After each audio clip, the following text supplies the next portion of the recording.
inicio a la clase de hoy.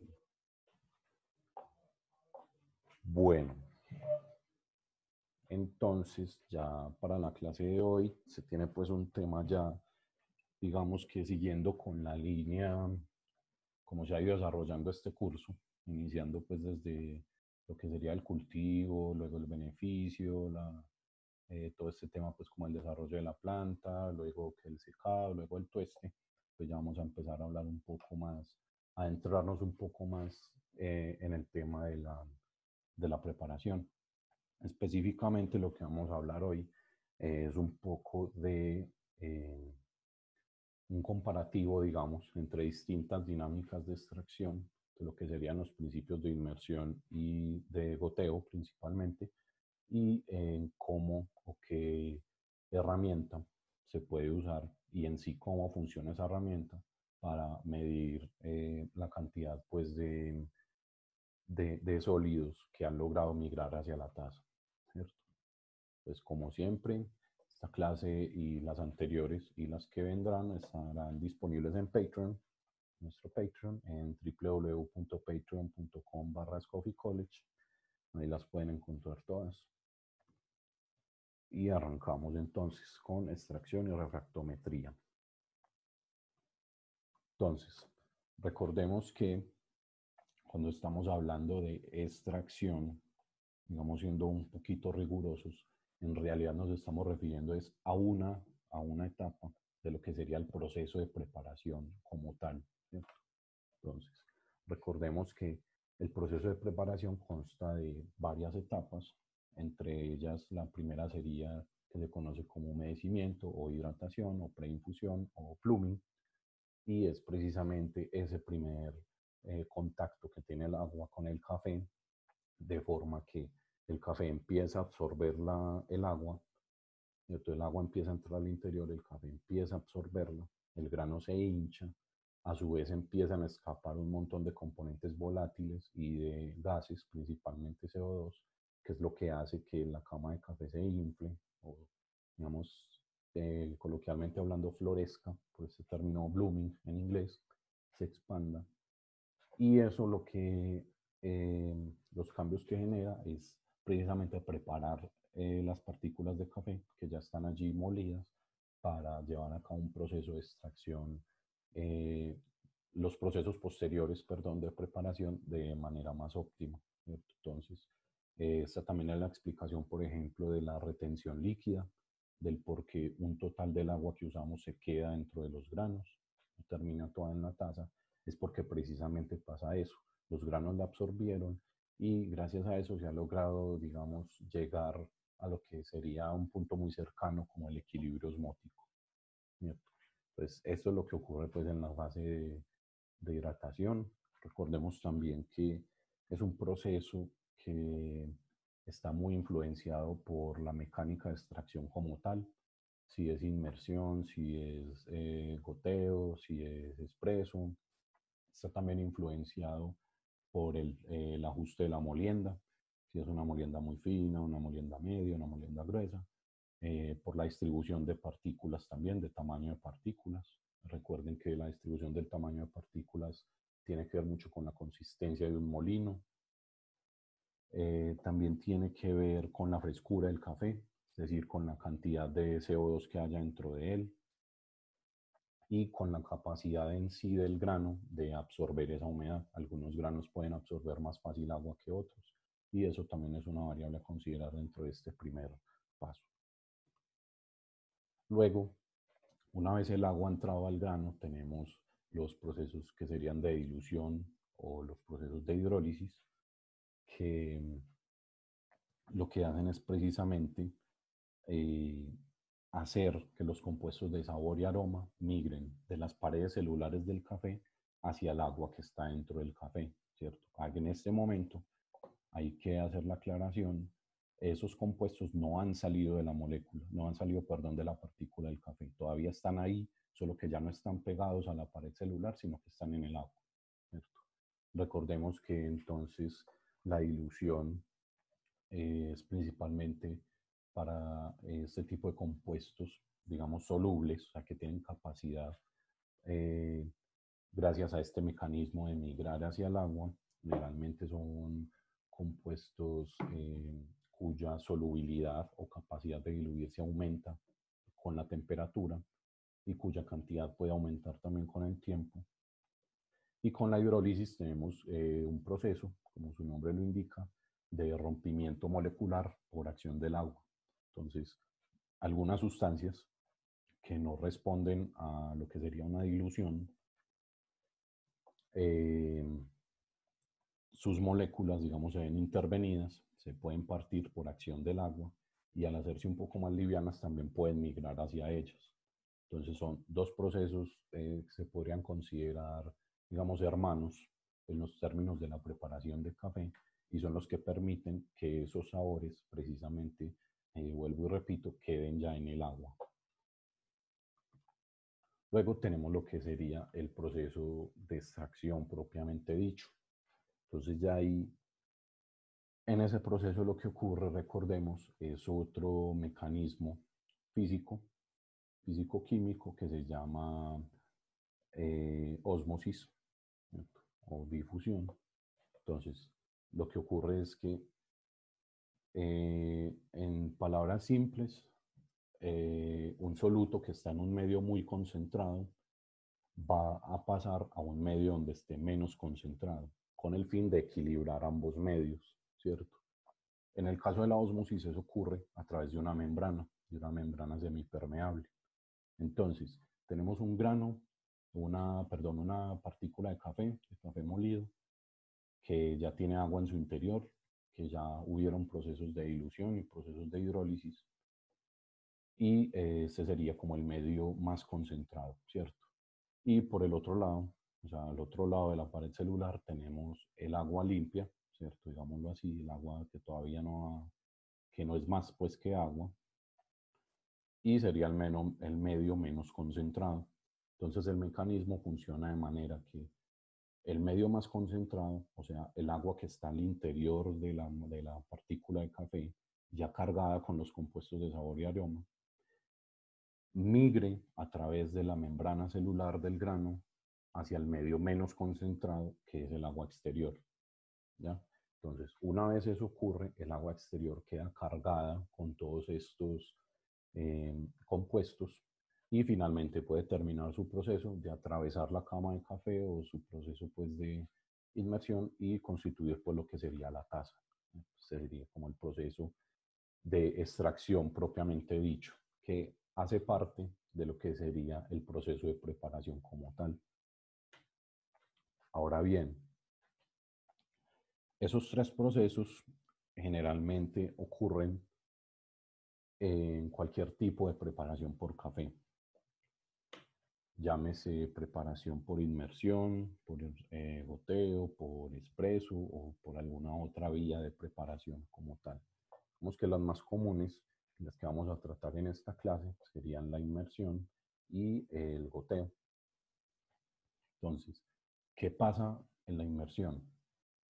Recordemos que el principio de inmersión es que el agua y el café están en contacto y no hay presencia de flujo por acción de la gravedad durante la mayor parte del tiempo de la preparación. Es decir, se vierte el agua y el agua no fluye, se queda, por decirlo, estancada en infusión con el café, se queda infusionando el café. Entonces, ¿qué ocurre allí? Podemos tener una primera fase de hidratación muy pareja, porque precisamente el agua no está en constante renovación. Entonces los granos, todos los granos, tienen tiempos similares de absorber esa agua y que los demás procesos se lleven de forma más homogénea. Esto recordemos que estamos hablando, a pesar de que sean moliendas consistentes, estamos hablando de un montón de partículas de distinto tamaño que pueden estar en estados del proceso de preparación distintos. Entonces, mientras algunas pueden estar haciendo dilución o hidrólisis, las otras pueden estar ya haciendo extracción. Entonces, algunas partículas se van a sobreextraer, otras se van a subextraer y otras quedarán, digamos, en una extracción óptima pues para ese café. Entonces, en los procesos de inmersión, como esta primera fase de hidratación suele ser tan pareja, se puede hacer de forma muy pareja, los demás procesos que vienen en la preparación también ocurren de la misma manera, de forma muy homogénea. Ahora bien, cuando pasamos al proceso de la dilución y la hidrólisis, ocurre algo similar. Les voy a mostrar por acá. Entonces, cuando entramos a la dilución o la hidrólisis, entonces tenemos un proceso uniforme, que recordemos que la preinfusión o la hidratación ya fue uniforme, entonces va a permitir que todas las moléculas estén casi que por la misma línea en el proceso de preparación.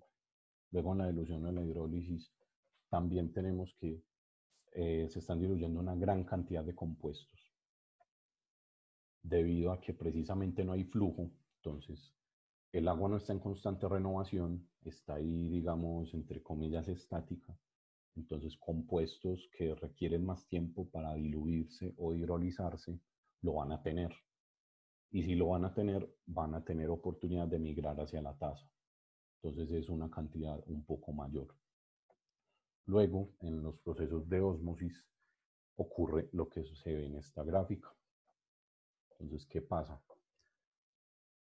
Como precisamente en la inmersión el agua está estancada, no está fluyendo, los procesos de dilución e hidrólisis empiezan ocurriendo muy rápido, de forma muy rápida, así como el proceso de extracción, pero la saturación del agua es igual de rápida por la cantidad de compuestos que están llegando hacia ella. Entonces el comportamiento, de manera ilustrativa, ocurre de la siguiente manera. Entonces empezamos con una velocidad de extracción muy alta con respecto al tiempo, pero a medida que avanza el tiempo y el agua está cada vez más saturada, la, la velocidad del proceso de la ósmosis es más lenta, porque el gradiente, la diferencia entre el medio más concentrado y el menos concentrado se hace cada vez menor, ¿cierto? Eso es lo que ocurre.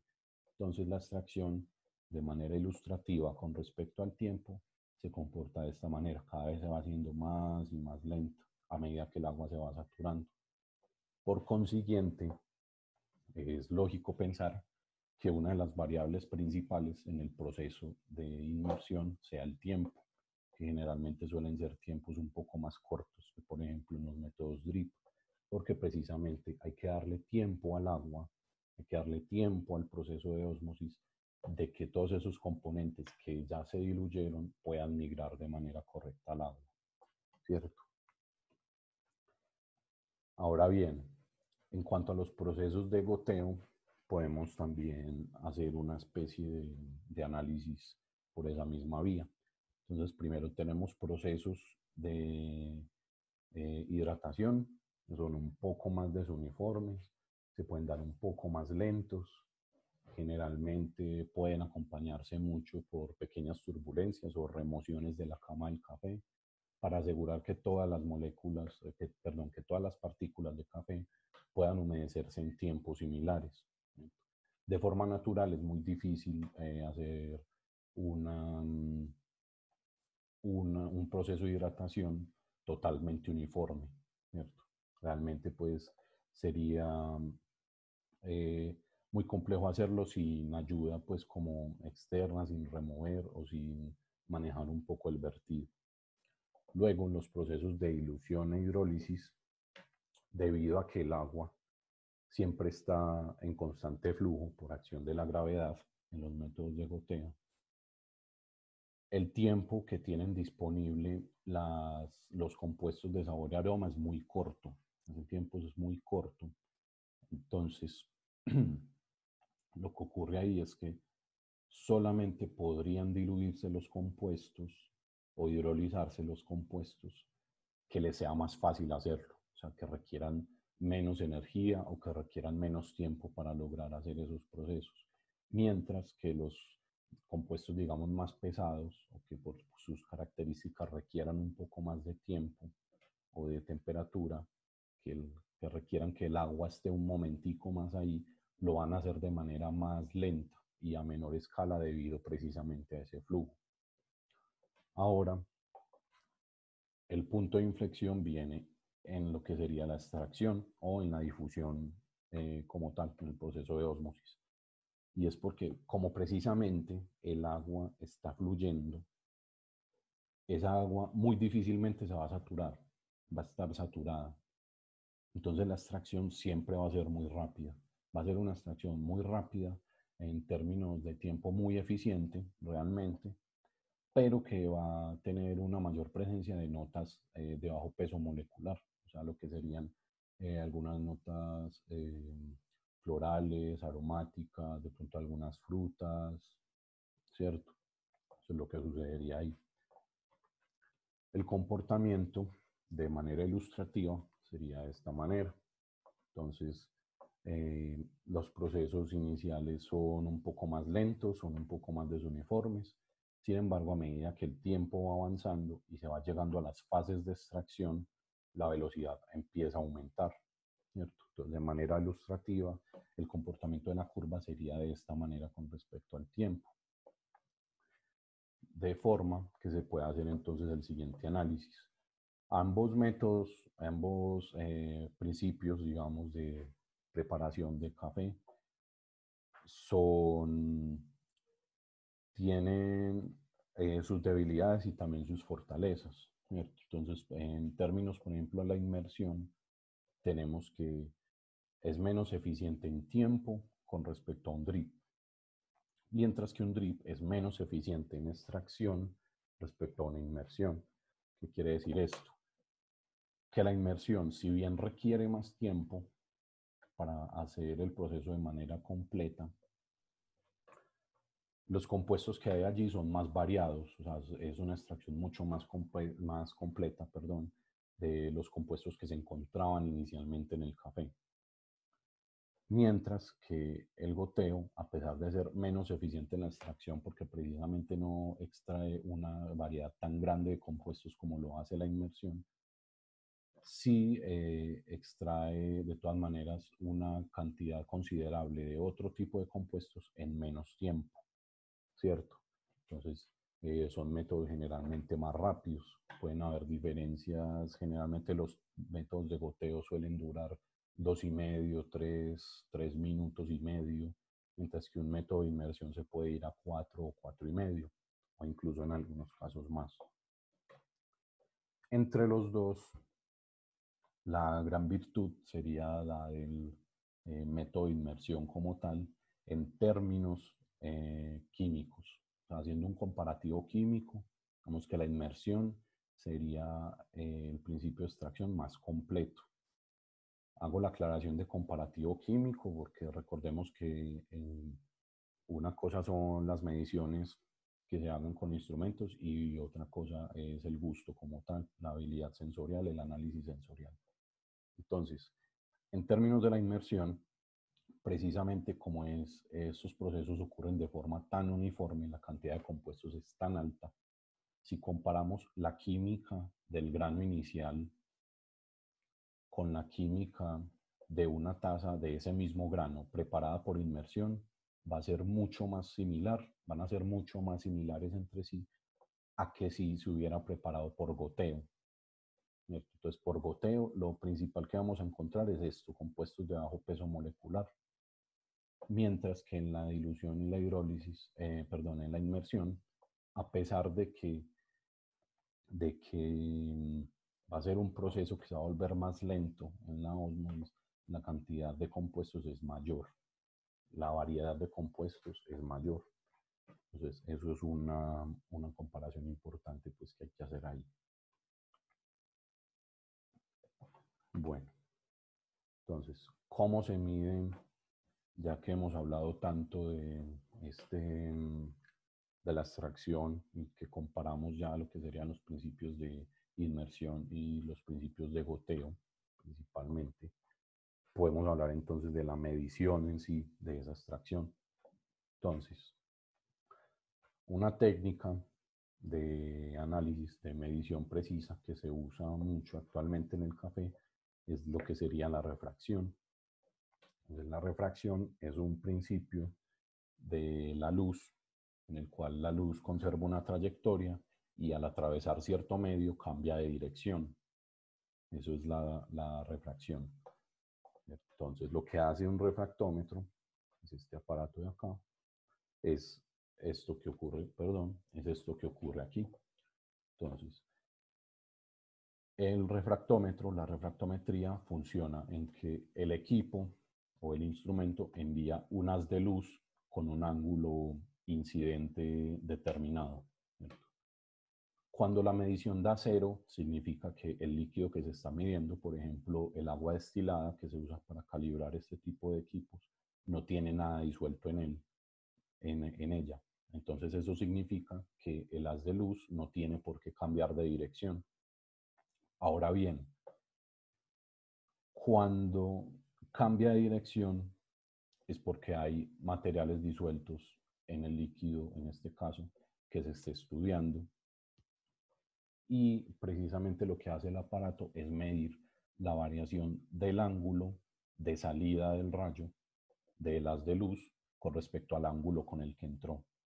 Entonces miren, por ejemplo, acá en la imagen se puede ver un haz de luz incidente, o sea, un haz de luz que está entrando al medio con determinado ángulo con respecto a la línea normal, que sería esta línea vertical acá. Y en la parte de abajo podemos ver que el ángulo con respecto a esta línea normal cambió, se hizo más pequeño. Es decir, algo digamos, que está disuelto en este líquido hizo o no permitió que el haz de luz siguiera atravesando derecho como venía, sino que lo refractó, es decir, cambió su dirección. A esto se refiere la refractometría. Entonces, lo que mide el refractómetro realmente es cuánto cambió este ángulo de acá, el ángulo inferior que se ve en la imagen, con respecto al ángulo superior, que fue el ángulo con el que con el que el haz de luz, perdón, fue emitido o incidió en la muestra. Y eso se logra precisamente con este refractómetro.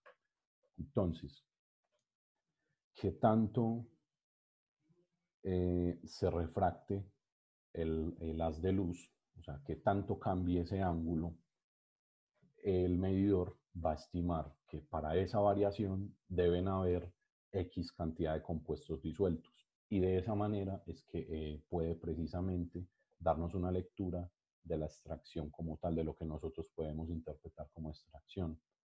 Entonces recordemos que del café, cerca de un 30% de su composición es soluble, ¿cierto? Entonces, con respecto a la lectura, ya que nos dé el refractómetro de cuánto se refractó el haz de luz al pasar por ese café, por ejemplo, nos da una medición que se puede interpretar luego en partes por millón. Entonces, ya ahí podemos saber que de ese X%, de ese 30% extraíble, pudimos extraer, digamos, no sé, el 19, el 20, el 22, el 24, el 26, lo que sea, gracias precisamente a la interpretación que hace el refractómetro de esa medida. Entonces, ese sería pues como el funcionamiento de este tipo de equipos.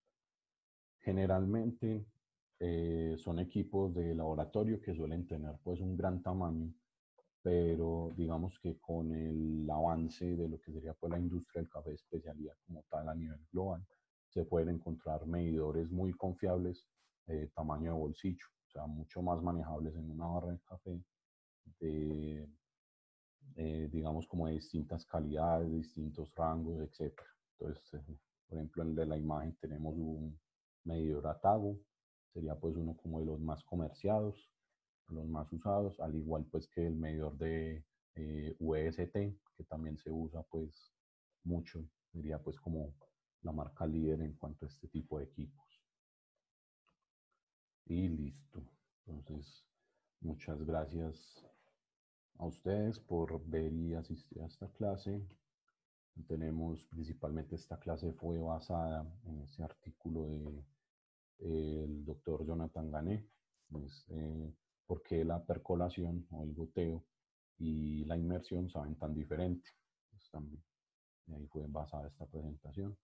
Y estas son las redes sociales en que nos pueden encontrar y a las que pueden acceder a todo nuestro contenido. Está Instagram, nuestra página web, YouTube y nuestro Patreon. Y listo.